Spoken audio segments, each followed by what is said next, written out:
Saravá, meus irmãos de fé! Sejam muito bem-vindos ao nosso canal. Para quem ainda não me conhece, sou a escritora Miriam Prestes de Oxalá, co-dirigente do Instituto Caminhos do Oriente, aqui em Viamão, Rio Grande do Sul. Também sou escritora e agora também eu sou conselheira de fundamentos da AFOBRAS, uma das principais federações de cultos afro-brasileiros no Brasil. Então sejam muito bem-vindos, sintam-se à vontade, peguem a sua pipoquinha, peguem o seu refrigerante, porque nós vamos começar um assunto muito interessante, que será em dois vídeos, para que a gente possa completar o assunto. Bom, o assunto é extremamente indigesto. É um assunto que corre nas redes sociais e que está incomodando muita gente, que é aqueles termos depreciativos que estão ligando ao povo de Umbanda, que é o embranquecimento da Umbanda, que é a presença de pessoas de outras etnias dentro da Umbanda, que é a Umbanda não ser universalista e sim africana. Nós vamos conversar sobre esses assuntos em 2 vídeos e você vai entender por que as pessoas estão falando assim, da onde isso vem e por que não é assim. E nós vamos comprovar e falar sobre essas coisas. Bem, para começar o assunto, nós vamos nos basear no que deixou escrito o professor Diamantino Trindade. Quanto ao professor Diamantino Trindade, eu creio que seja desnecessário qualquer tipo de apresentação. O professor Diamantino é um dos maiores escritores do país, e não apenas isso, ele é professor, ele é escritor e ele é historiador de Umbanda. Ele faz um trabalho ímpar dentro da Umbanda, que é vasculhar naqueles periódicos antigos, levantar assuntos, levantar história de personagens e tudo aquilo que a Umbanda antiga tinha e que os mais jovens dentro da Umbanda poderão não entender ou não saber. Aliás, Diamantino nos dá as ferramentas como escritores para que a partir dele a gente possa escrever textos extraordinários. Então fica aqui o meu profundo respeito ao professor Diamantino Trindade, ao seu trabalho e à pessoa magnífica que ele é, porque eu o acompanho junto ao Facebook, onde eventualmente ele coloca ali textos importantes e somente tenho a agradecer a ele o trabalho magnífico que ele tem. Se você não conhece o trabalho dele, eu recomendo que você adquira as suas obras, estão na internet para aquisição. Elas são indispensáveis na biblioteca de um bom umbandista. Então, leia, conheça o trabalho desse grande historiador e escritor. Bem, é a partir dos textos dele e do sacerdote Larecerá, que é dirigente de Umbanda, que nós vamos conduzir a conversa de hoje. Muitos começam assim: qual a origem da palavra Umbanda? Será que ela tinha antes do Zélio? Sim, a palavra Umbanda já existia antes de Zélio. Ela é uma palavra do Quimbundo. O que é Quimbundo? A língua falada pelos bantus na África, o dialeto. E significa arte de curar ou magia. Inclusive eu já fiz vídeos sobre isso e recomendo a você que você vasculhe lá atrás. Eu vou deixar aqui os links aqui embaixo para que você possa consultar. Mas é a arte de curar ou magia. Aí você diz assim: então Umbanda já existia. Não, não existia. Era o termo que os curandeiros bantus africanos chamavam a arte de usar folhas, usar recursos da natureza, de invocação de ancestrais, enfim, na cura das pessoas. Você chegaria na frente de um curandeiro banto e você perguntaria para ele: qual a sua especialidade? Ele ia dizer: eu faço Umbanda. Umbanda o que é? Seria o sistema de cura, de trabalho que ele conhecia. Seria a arte de curar ou magia. Como religião, a palavra Umbanda não existia antes de Zélio. Como religião. Como sistema de cura, de trabalhos espirituais, sim, existia a palavra Umbanda. E isso nós precisamos deixar bem claro. Isso não é eu que estou afirmando. Há estudos profundos feitos por historiadores, por pesquisadores in loco, ou seja, lá na África, estudando esses termos, essa terminologia, para que eu pudesse hoje chegar aqui e afirmar isso para vocês. Então, como eu digo assim, não é palavras saídas da minha cabeça ou da minha imaginação. Existe todo um estudo sério de pessoas sérias, imbuídas de fazer uma pesquisa séria sobre isso. Então nós não podemos ignorar tal coisa. Bom, também é indispensável que a gente fale, para aqueles que ainda insistem de dizer que Umbanda existia antes de Zélio, conhecer o trabalho de João do Rio, As Religiões do Rio. Aliás, esse livro você encontra facilmente na internet, porque ele já se encontra sob domínio público. Então ele pode ser distribuído gratuitamente em PDF, em arquivo PDF, pela internet. Então eu recomendo a você vasculhar, procurar, baixar e conhecer. Se você não conhece, adquira de uma boa editora esse livro, porque ele é indispensável. E por que ele é indispensável? João do Rio, ele faz um trabalho de crônica, porque ele era um jornalista, era um homem extremamente culto, e era um frequentador assíduo das macumbas do Rio de Janeiro desse período. Então é um homem que tem um conhecimento extremo sobre a coisa.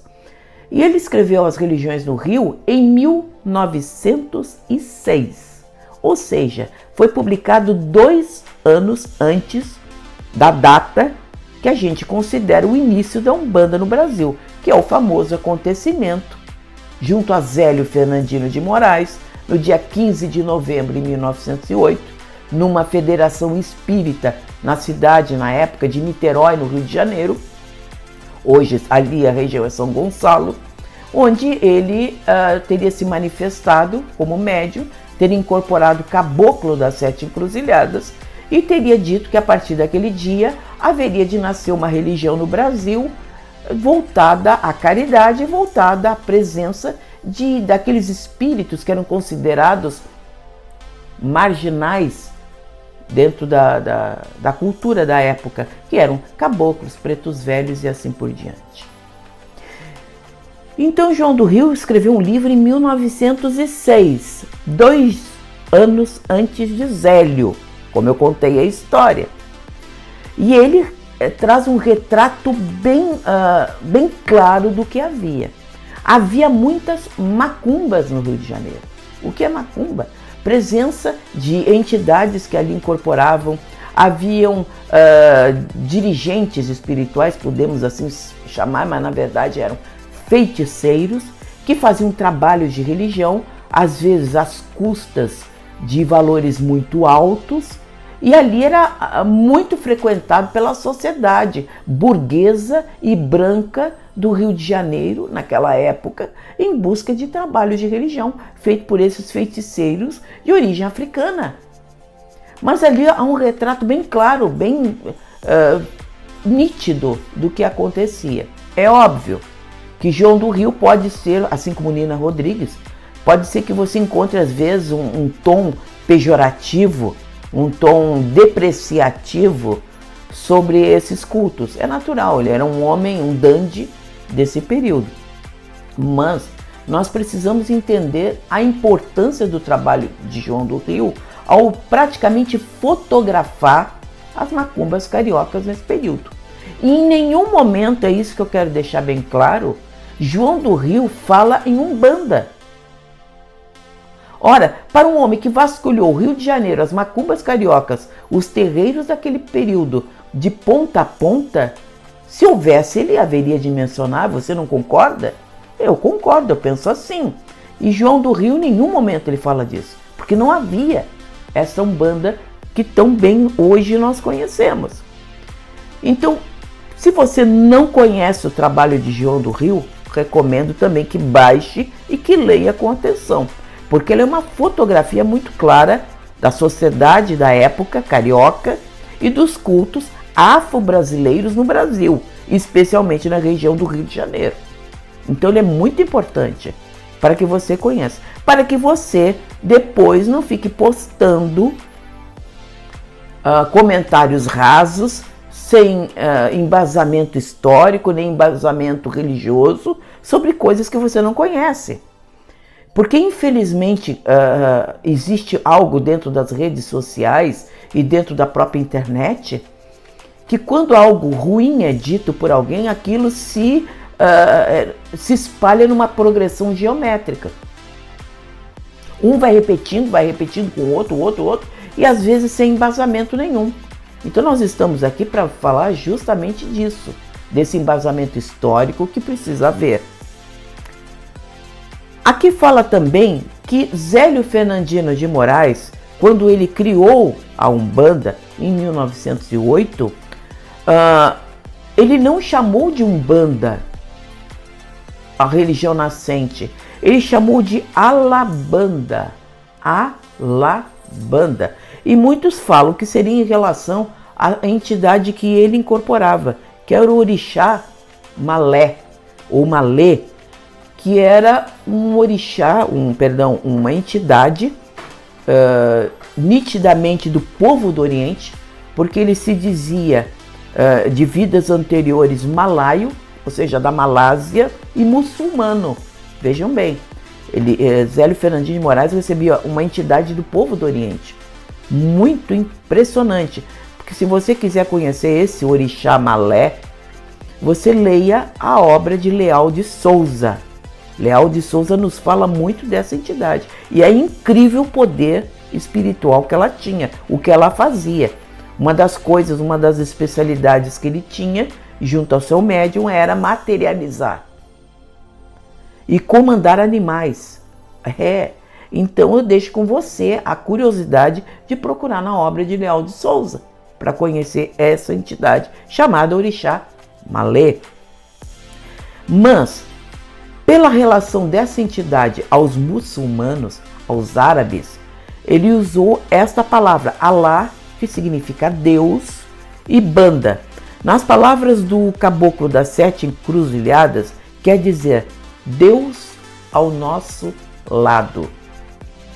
Esse foi o primeiro nome da Umbanda, Alabanda, que significa Deus ao nosso lado. Mas mais adiante, isso está nas gravações de Zélio Fernandino de Moraes, que você disponibiliza, você encontra no site da tenda Nossa Senhora da Piedade. Ele fala que não soava bem a palavra Alabanda, e que utilizou o termo Umbanda para ela. Era uma palavra que já existia, de fato, e acabou entrando no vocabulário da própria Umbanda em decorrência disso, porque a palavra Alabanda não soava bem, era estranha para a maior parte das pessoas, e que Umbanda era uma palavra mais relacionada ao próprio trabalho da Umbanda, que é curar as pessoas, ajudar as pessoas, se predispor a iluminar o caminho das pessoas. E assim foi trocado o nome Umbanda. Então, o que eu quero dizer com isso? Umbanda, antes de Zélio, não existia. Por mais que queiram afirmar, por mais que queiram dizer, não existia. E eu estou trazendo aqui dados históricos para vocês. Não das impressões de cada um ou das suposições de cada um. Como o próprio professor Diamantino Trindade fala, e eu concordo com ele nesse aspecto, que ele pede então que se comprove cientificamente, através de uma pesquisa, que a Umbanda, como nós a conhecemos, já existia antes de Zélio. Porque essas pessoas que afirmam isso não são capazes de provar que isso fosse verdade. Então eu deixo em aberto também.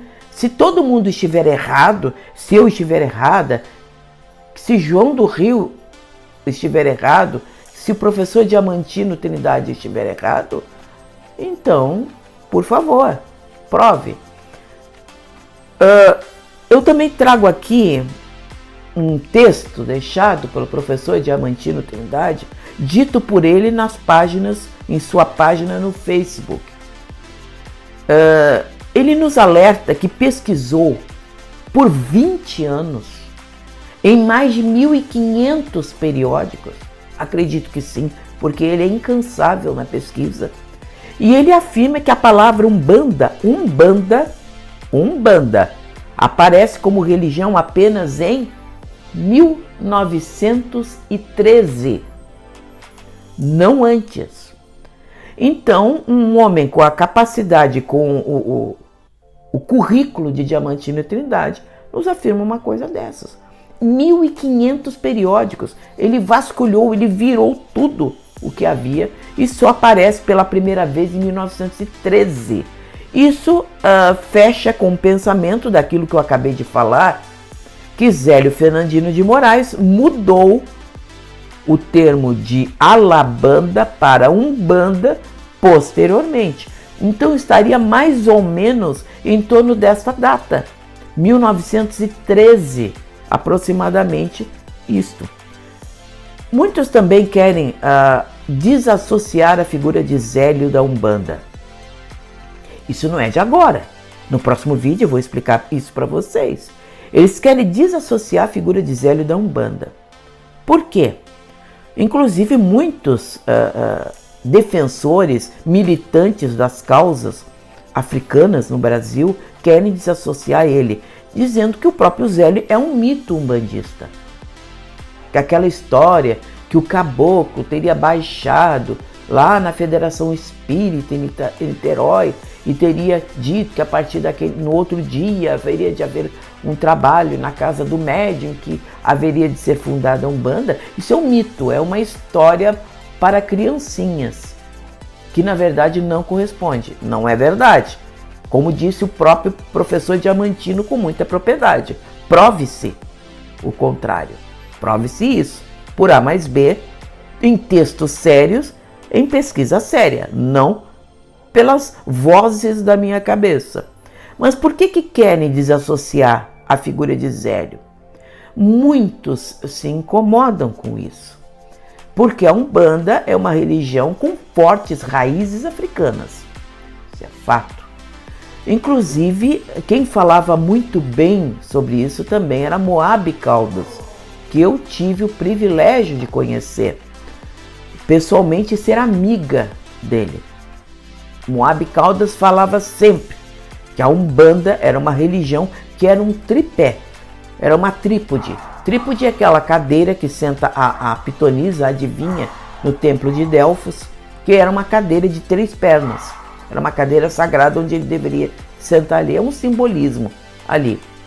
E que as 3 pernas principais da Umbanda era africanismo, espiritismo e catolicismo. Isso era o que dizia Moabe Caldas sobre a Umbanda. E realmente, se você parar para pensar, você vai encontrar essas 3 religiões com fortes referências dentro da Umbanda. É fato que isso seja. Mas por que querem desassociar a figura de Zélio? Muito simples. Zélio era um menino branco, carioca, de família burguesa. Os parentes de Zélio Fernandino de Moraes pertenciam à Marinha Brasileira, tanto que queriam que ele, muito jovem, ingressasse na Marinha para seguir a tradição familiar de militares da Marinha em sua família. Então, a figura de Zélio como um rapaz branco, ainda com 17 anos, muito jovem e burguês, é algo que é intragável, indigesto para algumas cabeças e algumas militantes da causa afro-brasileira, com muita razão. Então vocês vejam bem sobre isso. Então, o que eu digo com isso, gente, que nada disso é em base histórica, mas sim impressões, em desagrados, em preconceitos, esses comentários horrorosos que você vê espalhados tanto nas redes sociais como o próprio YouTube e outros streamings de vídeo espalhados por aí, dito por pessoas que deixam ali as suas impressões, mas em nenhum momento traz um documento histórico sobre isso. Inclusive falo que a Umbanda foi uma religião que simplesmente mutilou a religião africana para tornar ela palatável. Eu abro aspas de novo porque são termos que eu não uso, porque eu não considero assim, mas seria palatável à classe média burguesa, economicamente superior do período de Zélia, do século XIX, início do século XX, da Umbanda. Então vocês vejam bem, é um comentário também sem propósito. É claro que a Umbanda permitiu, pela primeira vez, que certas classes sociais que não conheciam, que não tinham entrada, que gostariam até de pertencer àquela religiosidade de fundo de matriz africana, mas não era permitido por causa de sua cor, ou até mesmo porque pertencia a outras classes sociais, permitiu que essas pessoas ingressassem, passassem a conhecer a religião de origem africana, respeitar os orixás, cultuar os orixás a seu modo. Podemos até dizer que não é assim na raiz, que não deveria ser assim, mas como negar a fé às pessoas? Como você dizer assim para alguém, não, você não tem que acreditar nisso porque isso é de outra cultura, de outra origem? Não. Eu vou até citar Philippe Pondé, quando ele diz o seguinte, que a cultura é promíscua. De fato é. A cultura tem, por natureza, se misturar às outras. Não existe a cultura de aquário, como ele mesmo explica muito bem, que é aquela cultura fechada que você diz assim a seus membros, só vocês podem conhecer ou só vocês podem ter fé nisso, o resto não pode.